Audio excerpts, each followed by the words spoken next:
আম্মাজান আয়েশা রাদিয়াল্লাহু তাআলা আনহাকে যখন জিজ্ঞেস করা হতো যে কাইফা কানা খুলুকু রাসূলিল্লাহ, হে আম্মাজান আমাদের প্রিয় নবীজির আচরণ কেমন ছিল, তিনি বলতেন কানা খুলুকুহু আল কোরআন।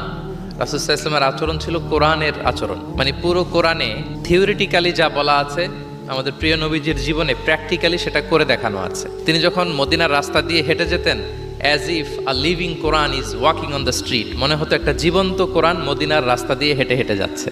কানা খুলুকুহু আল কোরআন। তো উনি কিভাবে মানুষের সাথে আচরণ করতেন? উনি কি হুট করে রেগে যেতেন আমাদের মতো? কর্কশভাষী ছিলেন? বাজে আচরণ করতেন কারোর সাথে? ওনার ব্যবহার দিয়ে, বিহেভিয়ার দিয়ে কখনো কারো মনে কষ্ট দিয়েছেন এমনটি কি আমরা কখনো কেউ শুনেছি? না, নেভার এভার। আল্লাহ তাআলাও কিন্তু কর্কশ ভাষীকে, অশ্লীল ভাষীকে, কঠোর ভাষীকে তিনি পছন্দ করেন না। এবং মুমিন মাত্রই সে ভদ্র হবে, নম্র হবে, সুভাষী হবে। এবং এই সুন্দর আচরণ বা কোমল আচরণকে আল্লাহ রাসূল সাল্লাল্লাহু আলাইহি ওয়াসাল্লাম সব কাজের অলংকার বলেছেন। যেই ব্যক্তি থেকে কোমলতাকে সরিয়ে নেওয়া হয়েছে তার থেকে সব ধরনের খায়েরকে